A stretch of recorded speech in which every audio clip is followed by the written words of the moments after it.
Malako tayong nagulat ang mga tao mapadabawenyo man o turista sa pahudyat nga pagsugod sa nagkadaiyang floats sa napulo ka tribo sa Davao River Festival.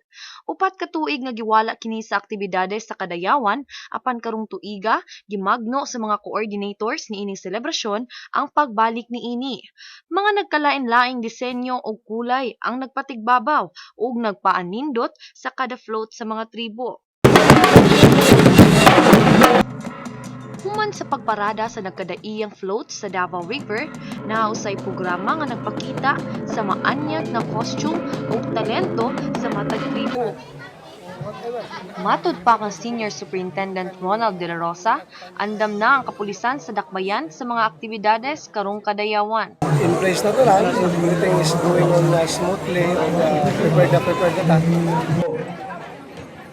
Parte usab sa programa ang paghatag og mensahe sa kanhing Davao City Councilor Berino Mambuo. Well, kaning sa ugan karon kaning kalipay na yamaling ang pagsunod din diri may tapos sa Malapurong natapos ang Davao River Festival. Padayon ng pagdaog sa mga tao mas sumusunod ng tuig pagadayon ng hapon kini. Winnie Pahe, News Davao.